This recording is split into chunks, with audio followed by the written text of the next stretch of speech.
this. Okay. Hey, yeah.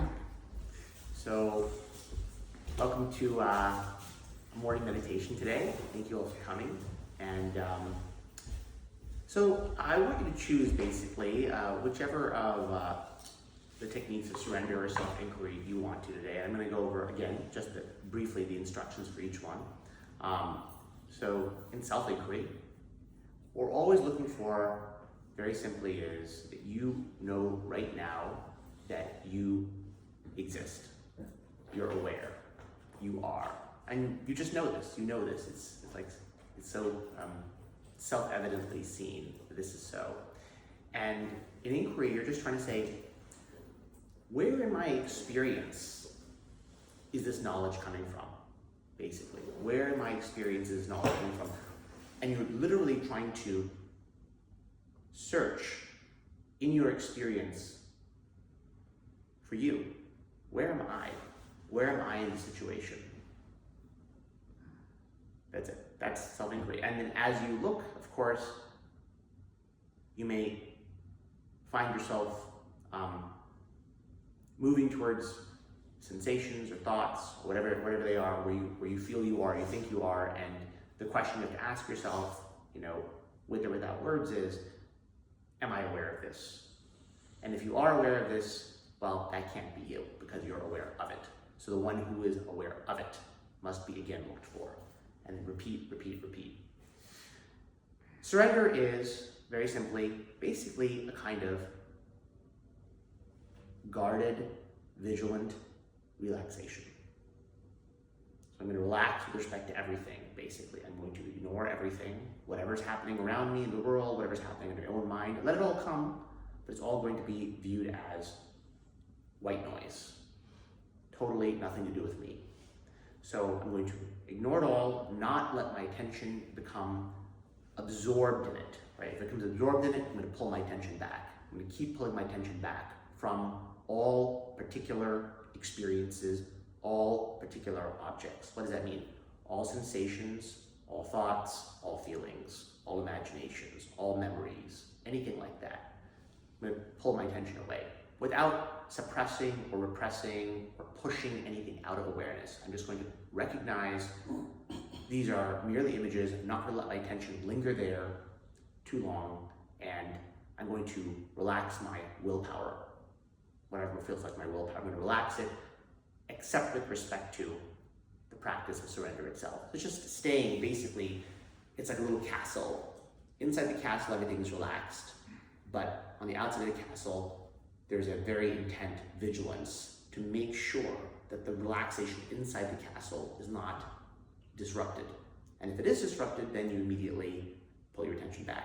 I mean, it will be disrupted, and it'll be pull your attention back again and again and again. That's all surrender is, basically. Continuous, progressive, guarded relaxation. So pick one or the other, and let's do 5 minutes together, and we can discuss. We'll just repeat this over and over again.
talk about their experience?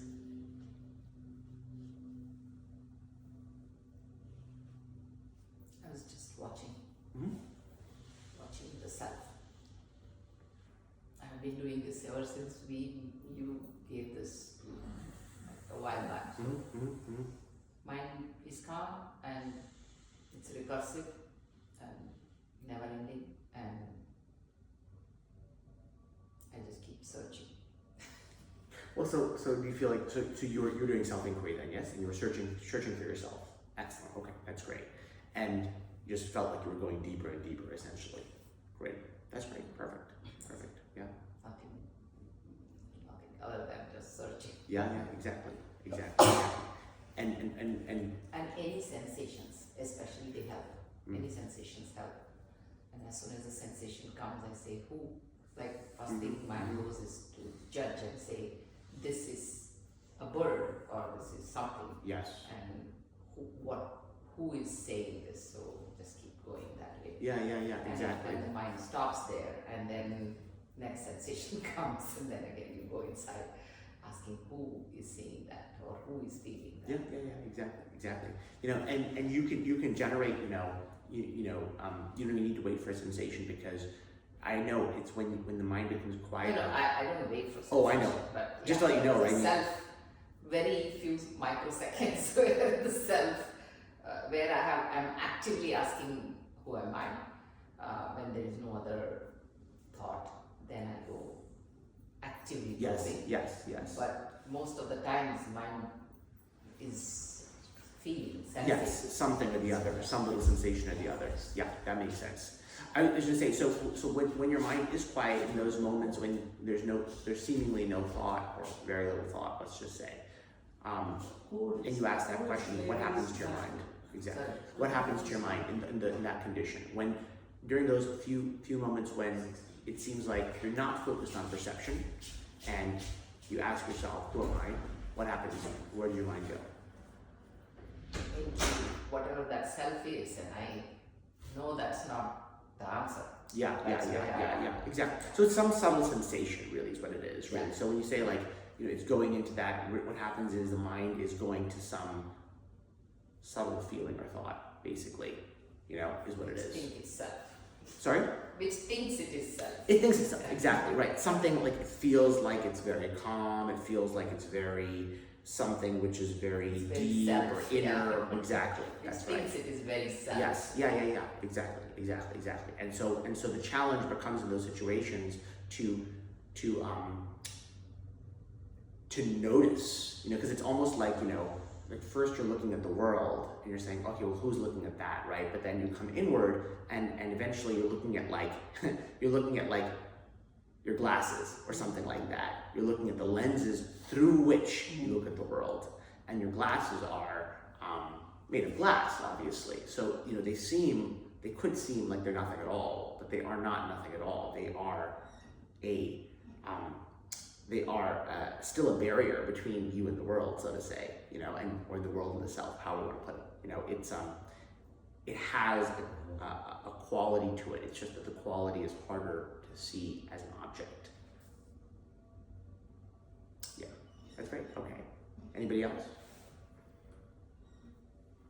I was trying to be the observer of the thoughts which were going on, like trying to shift my attention from the thoughts which were coming to the observation of those thoughts. Yeah, great. Okay. Were you doing inquiry, would you say? Or I were you didn't doing know whether it surrender? was inquiry, I was just observing because the mind is running. Yes. So from the thoughts to the observer somehow. I basically. was shifting it, but the thoughts were carrying on. Yeah, that's okay.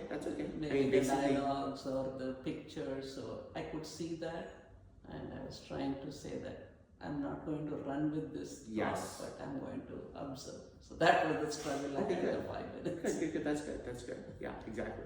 Because it's not about stopping the thoughts. You're just trying to. Because I can't stop it. No, so I'm you trying shouldn't try. to shift it to only observing it, and then let me see if that would stop the thoughts to reduce the speed of the thoughts. Yeah, I it think will eventually, for sure. That's where I thought today I was spending my time. Okay, great. That's good. So I did attempt surrender. Mhm. So, but my mind was bringing up all these things. Okay, if you surrender, who's going to do this and who's going to do that? So. Yeah. Exactly. So let's see. So I was just joking to my husband. You said practice surrender and come back and report Yeah. what you felt. So some part of it is what I'm reporting now. For tonight, and since I'm hosting, Yes. I just How things get I would done. have had everything planned by now. Ah. So I Yeah. said, I'm going to surrender. So I don't know if people are going to get dinner today. But That's okay. And whatever happens, happens. Whatever happens, happens. Exactly. that feels He will do abhyasa, you do it. self-employed. So, but then sometimes it feels like, hey, are you just being lazy or are you really surrendering? So it's very Right. hard to figure that out, right? No, that's okay. Sometimes you can say, hey, I was surrendering, I didn't end up doing this. Sure. So No, that's okay. I you wouldn't. have to watch out for that. I wouldn't worry about that because what Ramana says is so true. Again, it comes to the lack of free will. Ramana says if there is a piece of karma that you are destined to do, trust me, you will do it. You will not be able to avoid it.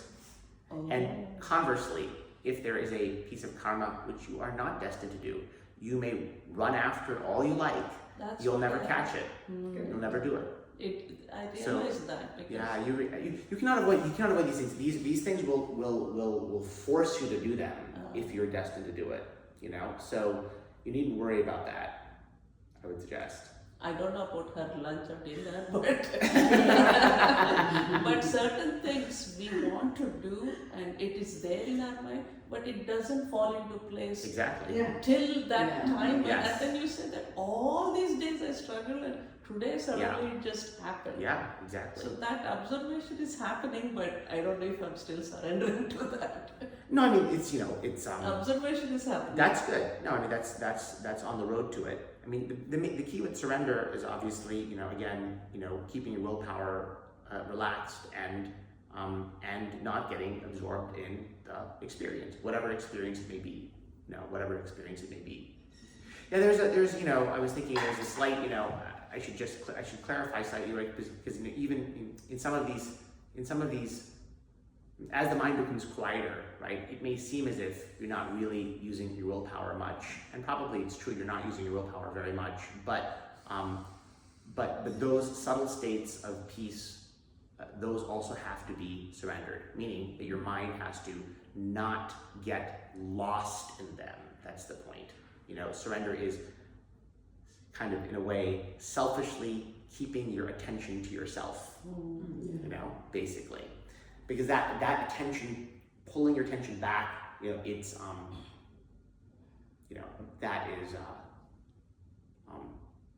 that attention is essentially your line to the self, basically. And it's the true happiness. The attention is kept moving away from the particularities, it will come down through that gap. There's a gap, of sorts. Like yesterday you were saying watching the TV is not a problem because it's how much of invested you are in that. Yes, watching it's that. where your attention is, exactly. Yes. So that is stuck with me yesterday. Like we do certain things, but we are not invested because we are there. We are able to. Well, and I should clarify, investment is attention, right? Because think about it, right? So you're watching the TV outwardly, but let's suppose you're thinking about, I don't know, some problem, okay? So if you're thinking about some problem, you're not really paying attention to the TV. That's the point, right? So similarly, right, if you're doing surrender or inquiry, you might or might not really be paying attention to the TV. Even if your body is physically watching it, the visual images are coming, right? That's not where your attention is. Exactly. So Yeah. after a while, we don't even want that disturbance. Yes, exactly. Initially, Yes. it is happening that I switch it on, Yes. but I don't know if I'm really watching what's going on. Yeah, I mean, the more... But is that something noise I'm trying to have it in my surroundings so that I'm allowing myself to wander off, or why is it? Well, no, I mean, of course you turn the TV on because you think you're going to enjoy it, right? That's why you turn it on. But when you do the practice, you eventually it's going to be the case that yeah, it's not that important that it be on. You're not gonna be enjoying it that much, or it's not gonna matter. Yeah, it's not a problem if it's on, but at the same time, you're not gonna need it to be on in the same way.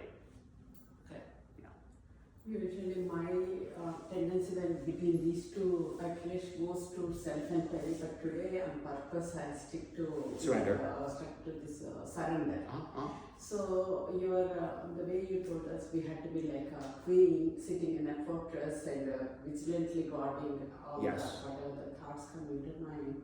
So I'm trying to be like I mean, as Usha said, the minute we sit, the whole what chores we had to do that comes to our mind.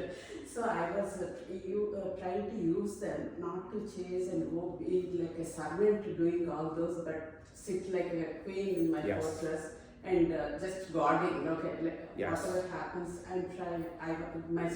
Most of the time I was doing that. Whatever the thought was coming, not carried by that, but Right. vigilantly guarding. Okay, this is what. So I'm trying to internalize the concept of sitting in a fortress like a queen. Good. Watching. That's great. That's great. Yeah, exactly. You're just guarding your attention. That's it. Simple as that. Yeah. All right, let's do another round. And by the way, One question. go ahead, please.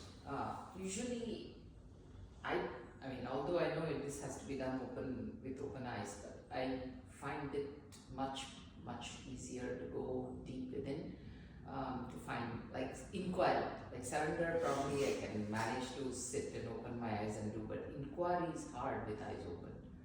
Yeah, see, I mean, it's not a bad thing to close your eyes exactly. It's just that what it is see, like the barriers ultimately, see, I know it may feel like you're going deeper in inquiry if you're closing your eyes, but ultimately the real barriers to clarity are always the attachments. So, in order for the practice to overcome the attachments, you have to be eventually attempting the practice, all the time.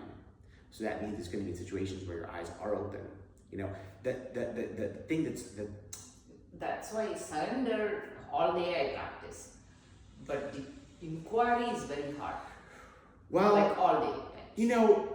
that could be because you're just temperamentally more tuned to surrender, which many people are, or it could be because surrender is easier to think that you're doing. And inquiry is more demanding. It doesn't have to be, but it can be that the case that surrender is, how do I put it? It's easier to think that you're surrendering and you're not actually surrendering. Actually, surrender especially becomes easier because through the day, some stress, something opens up, right? Oh, this is so hard, or oh, why should I do this? So it just gives many triggers to just let go and say, hey, who is doing this? Yes. Let go. But whereas inquiry is a purposeful engagement, right? Compared to Well, surrender should be equally purposeful because you're purposefully keeping your attention, you're continuously withdrawing your attention. So it should be equally purposeful. It should be equally because Ramana says it's like the mind, like spinning like a top. Both of these practices, right? It's continuously active, right? Continuously deflecting away from the objects, whatever the objects are, mental objects or physical objects. So it should be, both practices should be extremely attentive, intensely attentive, practices. Surrender is not a background practice, surrender is a foreground practice. Does that make sense? Yeah. Because that's what I would say about that. And so this I mean, of course, it can seem like your mind is quieter, obviously, when your eyes are closed, but and it might be, but it's but the real war is with the outside, So you have to. You'll eventually have to get there regardless. Because if we want to do the 24-hour vigilance. Yeah, because the reason for the vigilance all the time is precisely so that the practice can operate on your attachments, right? So like, oh yeah, I'm supposed to be cooking dinner.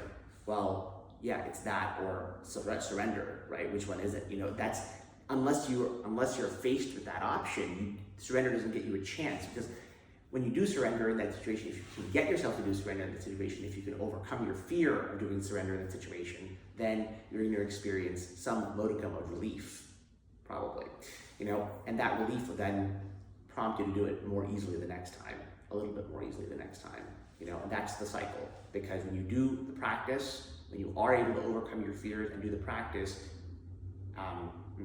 in the teeth of your so-called responsibilities, then you feel peace, and then you're like, oh, I like this. Let's do this again.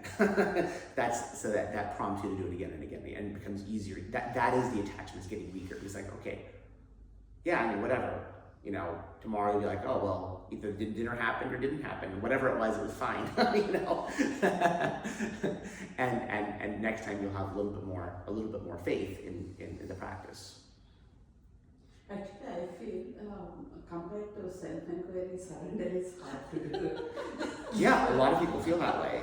Yes. That's a very keep strong on questioning this one, but surrender is much harder. Yeah. It's that's why there's two methods, because different temperaments find different ones easier. So, you know, whatever you're attracted to or drawn to is totally fine, you know. But surrender is beautiful in the sense, no, you are observing the cosmic rhythm. Yeah, I mean, you know, well, really, in a way, right? I mean, I would just say surrender is in a sense withdrawing from observation. Yeah. Withdrawing from observation, right? So because, see, you know, the idea of the observer is itself a thought. You know, it's a thought, right? The observer, the idea I'm observing, it's fine as an intermediary step, but ultimately all thoughts we want to surrender. That's what we're surrendering. So the idea that I'm observing is a thought. Yeah. So we're trying to, I think I was saying yesterday, right? We're trying to let go of the focusing instrument in the mind. That focusing instrument is what is going to feel like it's observing. Yeah, I feel that's a very keen observation. It's not just. It is, you know, you can argue that. For example, Yes, I was really yes. watching. I'm not going to do anything about some dates or something like that.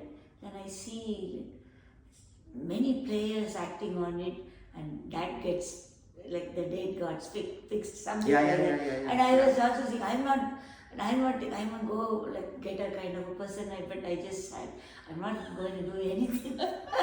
Yeah. Yeah,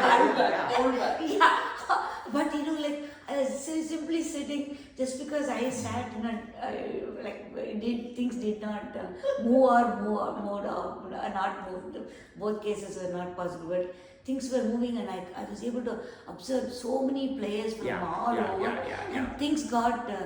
I said, this is beyond my control. That's that true. kind of a. That's true. Yes. Beautifully, like things are orchestrated and things keep moving, and I have a very keen observation of the connection. That's true. No, a lot's very, very true. So in the process of surrender, you will, or both of these really, you will observe many things about your own mind and also many things about the way things automatically work. Well, yeah. But you just have to keep in mind, right, that yes, it may seem like things beautifully work out, but even when they don't seem to beautifully work out, even if they do not seem to be beautifully working out, you have to keep the practice going, because it may not always seem, you know, it may not always seem to be working out so immediately, you know, right? And to your point, you withdraw your focus even from that. Yes. Everything is working out beautifully and Yes. all that. That's also. Yes. No, Exactly. not working out or not working out. You are really seeing how everything is interconnected. That is also Observation. Yes. It's okay to see that, exactly. But you know, but eventually, right? I mean, the point is, there's a beautiful passage in the Gita, right, which says that to the person of wisdom, right? The external world is they're asleep to the external world. They're asleep to the external world, and they're awake to the internal world, Yes. Yeah. basically. Like This is what's referring Ah. so to yeah, this. same thing is told in Ramayana, right? I mean, he is in like a Dandakaranya Vana, and he is really like very like life will not be given to you when you enter the forest, right? Yes. But Rama like really observing all the birds and every cosmic everything like a self-realization kind of a thing. That's a kind of a mood, you know. Yes, he's going into the dark woods. Yeah. It's a metaphor. Yeah, exactly. That So, is- no, that's okay. So we'll But add. that is the hard part. Being you are sleeping to the external world at the same time. That's what we are trying to Yes, figure yes, out. yes, exactly. How to continue this sleeping to the external world still, fit into this whatever the physical world and perform our duties. Yeah, whatever see, it I mean, you is. have to give up control. That's the answer, right? So it's you can't be insisting that things Should go see, this way. the mind and body can they're capable, fully capable of doing everything, even the most complicated activities, without what feels like you involved. Oh, okay. But you cannot demand that it happen that way. Only if you let go and allow it either to happen or not to happen. Then That is very then you may pass through this eye of a needle, you know, and things may happen automatically. But you have to be willing. What if they don't happen automatically? Then that's what's happening automatically. Nothing. So you know, you have to be willing to allow that. You have to be willing to allow that. That's the key point. Yeah. Not happening is where it's very hard. Yes, of Happening course, very of course, of course. Then we'll just surrender. Yes. But it's not happening then. Yeah, that's what We you have want to to take surrender. the control. Of course, exactly. Yeah, that's the whole thing. You were mentioning that when people do surrender, Uh-huh. they think they're doing surrender. That's right. So can you elaborate on that? Yeah, I mean, you know, they make it a background process, right? So like, yeah, I'm surrendering, but I'm really, I mean, this is one of these things where, how do you know it's happening? You can only know it in retrospect, right? Yes. So as you do these practices, there's a lot, you know, see, a lot of these practices are themselves the greatest teachers of themselves. As you do these practices, you will find out more and more what they are, and you will have many experiences where you say, I thought I was doing self-inquiry. Oh, now I realize I'm doing self-inquiry better, you know? And then it'll happen again and again, where you'll more and more deeply understand the practices. So similarly with surrender, you know, many times we can tell ourselves, oh yeah, I'm surrendering, but really I'm actually have my mind on this thing, you know? I'm just like, oh, I'm having in the back of my mind this idea that I'm surrendering. But it's not, surrender is not exactly an idea, not just an idea, it is it's an attentional practice, you know? So that attentional practice should be your primary focus. Your primary focus. Everything else should be in the background. So if other things come to the foreground and surrender is in the background, then you're not really doing surrender. And it's a little easier to tell yourself that you are doing surrender than inquiry, because inquiry is a little bit more obviously demanding, you see? It's harder to make inquiry a background process that way. Harder to tell yourself you're doing it when it's a background process. Surrender is a little easier to tell yourself that. That's something to keep in mind, basically. I, however, find both of these as a reactive process in a way, because and also there is a huge blur when it comes to both inquiry versus surrender, because when I see that the natural state, which comes very rarely, but when it does, it doesn't feel like surrender or it doesn't feel like inquiry. Yeah, it's that's just right. there. Yeah. And so most of the times I find that is such a natural state that there is no effort involved in that. Yeah, that's right. So most of the times when I'm trying to find out whether I'm doing surrender or inquiry, and I mean I have been doing this since you came last time, right? So I find that analysis is causing more paralysis than just sitting there and doing nothing and just watching and just being. So I don't know what that is, but that's such a natural state. Yeah. So if you pass into some kind of state of, profound peace like that, right? The truth of the matter is, it can be very tempting to want to just relax. And there's nothing wrong with that, really, is the truth. But technically speaking, right, you know, it's okay to disturb that state with further surrender inquiry. I know it feels like it's going to cause, like you say, kind of an paralysis by analysis type of thing, but that's okay, because see, these states of peace and bliss, you know, they are the natural state, it's true, but the problem with them, ultimately, they are showing you something very important. They are, you know, the mind reflecting back the self, but their experiences is the problem. They're still experience, meaning that they have beginnings and ends, and we cannot content ourselves with anything that has a beginning and an end. We have to go to some place which does not have a beginning or an end. Yes. So it cannot be taken from you, and it cannot be taken. So you have to recognize ultimately that this too is a thought. This too is a thought, because it started, right? First, I was experiencing distraction. Now I passed into this thing called the natural state, which is so nice, right? And then this natural state experience will end, and I'll be distracted again. So, you know, we can't be content with that. Basically, we have to keep the vigilance and say, no, this is also a thought, which is true, you know. Or if you're experiencing something like that again, and you're doing inquiry, who's experiencing this? Who's experiencing the state of samadhi? Who's experiencing the state of divine bliss, or whatever it is, or just simple naturalness, you know, which is a state of divine bliss. You know, it's just because it's so calm, it's so simple. You know, does that make sense? Mm-hmm. Yeah. So, you know, that too must ultimately be challenged. But all these practices, we can do it with you, or we can do it when we are calm and nice. And but sometimes too pressing, too much. We have to avoid reaction, but we have patience with the reaction. But like too much, like 10 times, you know, somebody pokes, then all these practices are not happening. I mean, you do your best. You do your best. You do your best. You know, that's all you can do. What's You know, you do your best. That's all you can do. You Yeah. know, but I mean, yeah, of course. I mean, the more the provocation, the harder it is to maintain. But you know, that's why, right? When things are calmer, okay, that's why it's so critical to maintain the practice during those times. It's extremely easy to give up the practice when it's relatively peaceful, when nothing's bothering you, right? Because, oh yeah, like I'm fine, what's the problem? I don't need the practice, right?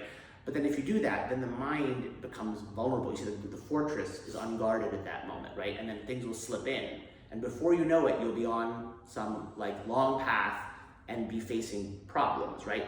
But if you guard your attention, you know, through either practice, when it's calm, then, and you guard it zealously during those times, then when the attack happens, you'll be much more defended, basically. Mm. It's because you've left yourself unguarded during a calm time that you become vulnerable during the invasion, Yeah, okay. So basically. you come back and we get all that, you Yes. know. Yes. Before that, you know, we were fine like the last visit, and then we were practicing, and then suddenly we went to peak moments, and then we forget everything. Yeah, And exactly. now we are coming Exactly. back. Because that's exactly what happens. You go, you do it. You do it for a while. You get to a state of relaxation. You're like, okay, now relax. The vigilance drops. The vigilance drops. That means the effort drops. Once the effort drops, now you're like an undefended host, and the bacteria and viruses come in at that moment, and then you're gone. It's like in the Gita it said, you know, it's like the wind blowing you to the ocean, right? You have to come back. So better to stay very, very paranoid. Basically, paranoia is helpful. Your friend here, you know, in a way. Okay, let's do another round. Another 5 minutes. Yeah, here we go.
So this time I'm mainly focused on self-control. Okay. It is not only today, like when I was doing in your absence also, like whenever I was doing self-inquiry.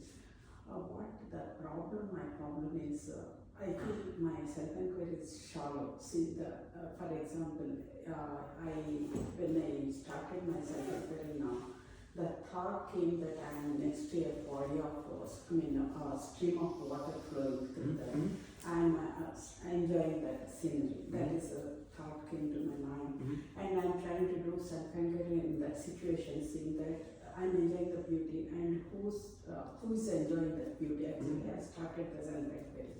But when I do that, see, I am not able to go deep into that. So again, there is a dead end there, and this wall comes, and I don't know how to break that and increase the depth of my inquiry. That's any tips or tools? Yeah, well, one thing I would say, right, is, first, we should just be a little bit careful about the word depth, because, see what happens is, it's okay provisionally, really, but, it's, we have certain preconceptions about, what should happen and what it should feel like, and those preconceptions become traps. So, because really, in the end, right, the self does not feel like anything in particular. So we have these ideas like, oh, it should feel like this, like, deep state. That can happen sometimes, but that's not really the point, right? Whether that happens or not. So that's one thing to start with, right? You might be having this sense of like, why is it not working? Well, because you have a preconceived idea of what it means for it to be working. It is working, actually. And the second thing I would say is, okay, so you have this thought, right? Who is experiencing this thought of the beauty of the stream? And when you ask yourself that, where does your mind go?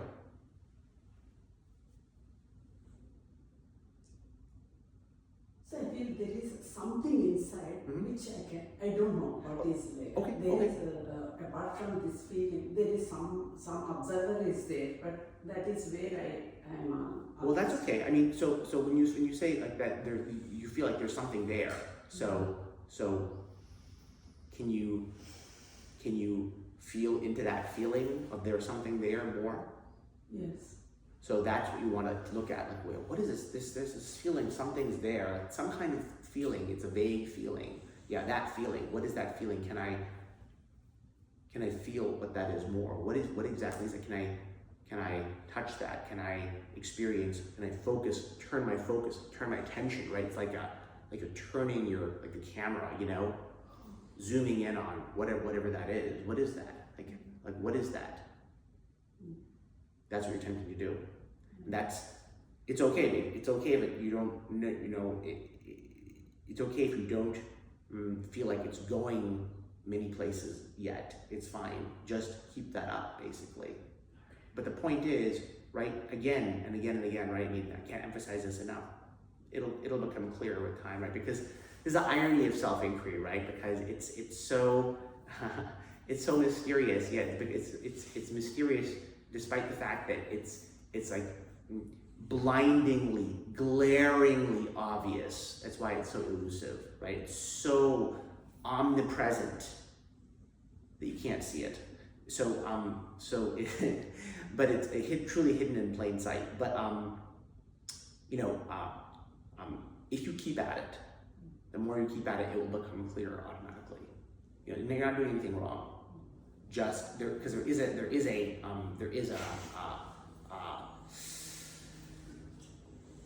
built-in trick, basically, right? With what's going on. I is in Hiding. some profound sense. Sorry?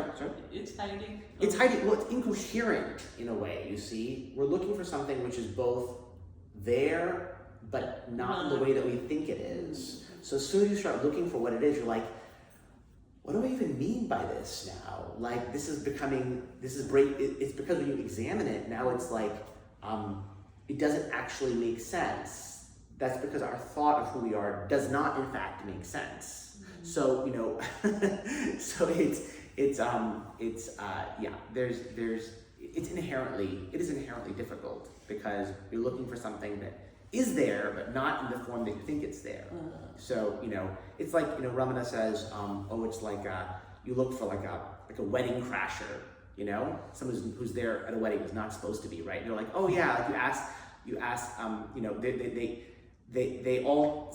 ask various people about this person, they all say, oh, like that person told me they're related to so-and-so, and you ask so-and-so, they say, oh, they told me they were friends with that person, and there's a series of connections, but when you actually are looking for the person, they always seem to be elusive. That's because what we think of as I it's like formed by that kind of network. It's like a network of connections about who I'm supposed to be. But when you're actually looking for where's the center of that network, it seems to be like something isn't clicking, you see? So it's okay to have that feeling, is what I'm trying to say, basically. Just persist.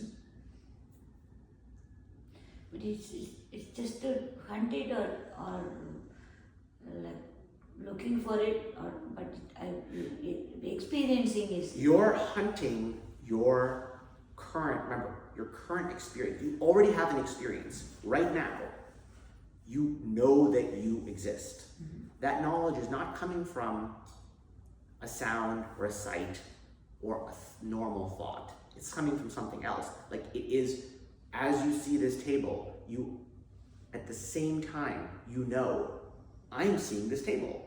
It's not just the table information is there. There's two pieces of information. I and the table and me as the viewer of the table, as the observer of the table. That second piece of information is right there. You're just looking at, well, what is that other piece of information? This I part. I'm giving two pieces of information, table and me. What's the me part? I'm experiencing it. What is it that I'm experiencing it? Does it make sense? Mm-hmm. That you're just trying to look, you're just trying to examine what is given to you. It's given to you. Like, yeah, the table and me. That's obvious. So what's the I part? What's the me part of this picture, situation, Yeah. So that's why I was trying to go above my vision, above my mind, then I try to see the temporary nature of all these things, and go to your experience. Go to your momentary, right? Your momentary second to second, right? You're examining very closely. It's not out there, it's just right here, right now. You're looking at your own looking. Like right now, what is happening here? Like there's this stuff, and then there's my self-awareness, right? I know that I'm looking at this stuff. That is a separate fact. I know it. So that knowledge, be very careful that we're not trying to float into abstractions, It's not in some series chain of thoughts out there. Bring yourself back to your ordinary, second to second experience. Like, I'm right here. What do I mean by that? What do I feel by that? That's your guiding star. Does that make sense? Because going beyond various things, it sounds to me like it's a chain of thoughts. But that entire chain is perceived by the same light. It's the same light by which you see the table. Yeah. You can also perceive the chain of thoughts about the divine. Yeah. Ordinary light. It's the ordinary light of everyday waking consciousness. That's the light we're trying to examine. Like, what is that light? The light that I'm feeling, the light by which I'm seeing this. I was thinking, it's very similar. There's a similarity to if you were trying to look for space. What? Space. You're looking for space, okay? Not space in the sense of the cosmos out there. I mean, there's ordinary space right here, right? Like right now, we're experiencing space. If I say, okay, show me space, right? But the problem is everything you're pointing to is an object in space, right? Even the air, it's still an object in space. What is space itself? Like, yeah, I know there's this thing called space. Obviously there's space, because when I'm looking, I wouldn't be able to see anything if there weren't space. A space for things to be in.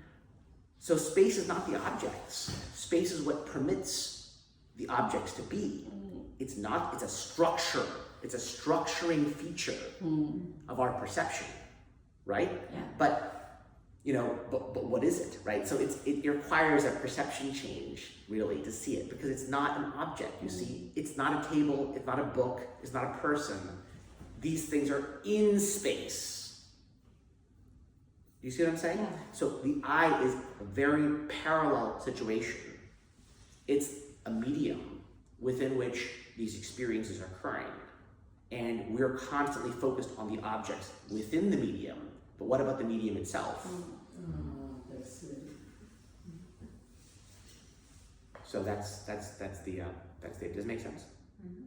So I mean, it's again, it's to have that perception.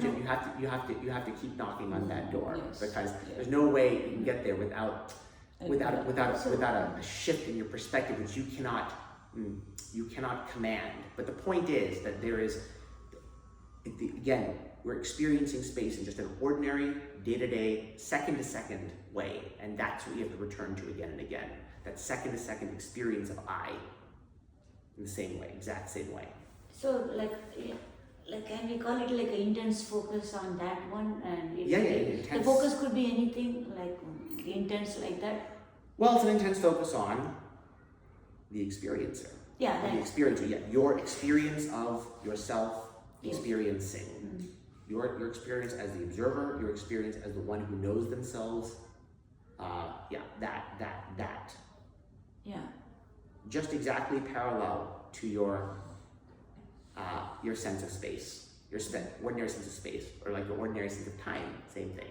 These are all structures that order our experience, but they're not the pieces of experience, they're the ordering structures of experience. So what I mean is intense focus on anything like several hours, like not necessarily calling it like self or anything will lead to the same thing. What do you mean? For example, whatever method we practice, Yes. so you do it so intensely and intensely non-stop like Yeah, that. intense Non-stop, yeah. non-stop, like for example, people who go to temple may be Yes. looking at the murti all the time, Yes. or people who are in bhakti devotion, and they are Krishna, they think of Krishna, or people who are doing meditation, or all the time doing yoga, intensely focused on that, or doing chanting several hours, several days, all Okay. the time. So, in other words, I am seeing that automatically, without doing anything, so much intensity leads you to the same thing. That it could be the same thing as what we focus on the self. Well, intensity will quiet the mind, but fine. But self-inquiry is not just intensity. You should be intense in self-inquiry, but it's not just intensity. It's not just concentration. It's concentration with a With a specific purpose, exactly, which is I need to discern.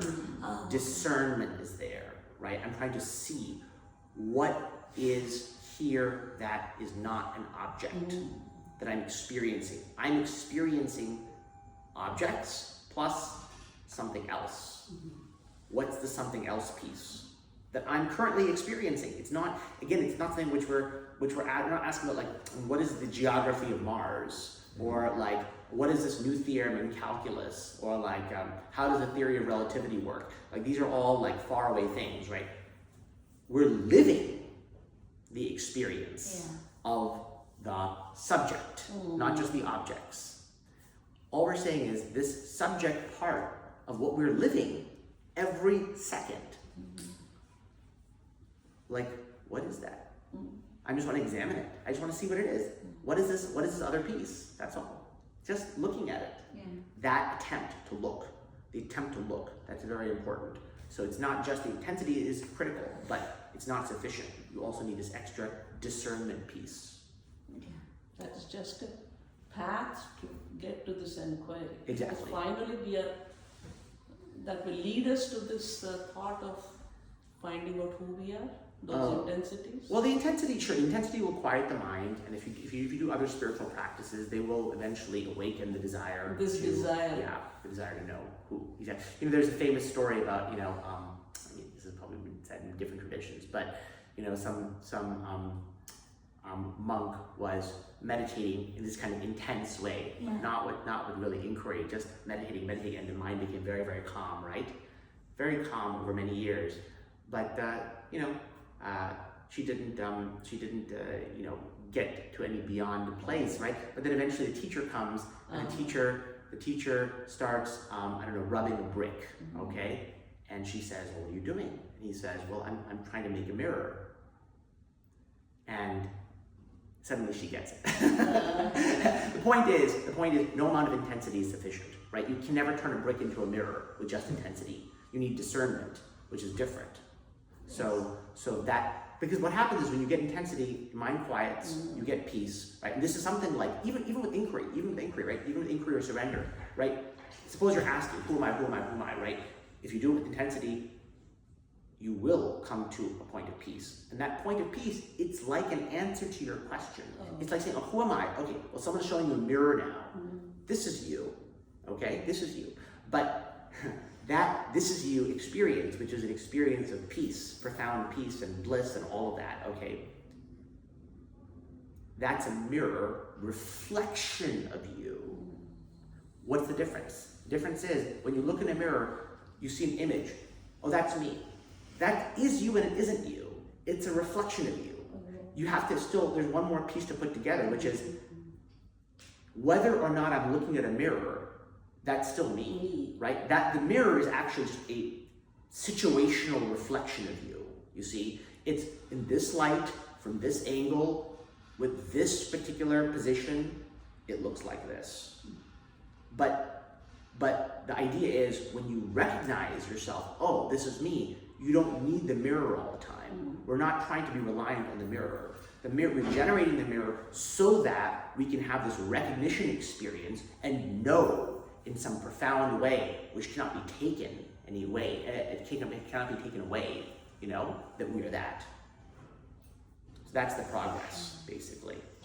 So you can generate the mirror, actually. You can generate the clean mirror if you do these other practices too, but then you'll still have to ask that question, who is this person in the mirror? And not become entranced by the reflection. Yeah. See, other practices help you do long hours of focus on the self-inquiry, right? Yeah, sure. Again, like, if it's what I mean is, yes. just do self-inquiry alone many hours, to be doing that, you should have been trained to stay that long. Yeah. Because that practice from yes, there can be applied here for long hours. Huh? Yeah. I mean, basically. Continuous. Yes. If it helps you to do those other things as preparatory practices, sure, 100%. Yeah. All right. Well, I think we're done for today, but thank you all for coming, and we'll do this again tomorrow. So evenings, Akilesh, we are doing the same meditation, or is it like? Yeah, it'll be something similar to yesterday, basically. Yeah, we'll do some meditations, we'll do questions, and yeah, something like that. Yeah. So he really has surrendered. So he is going to go with whatever happens.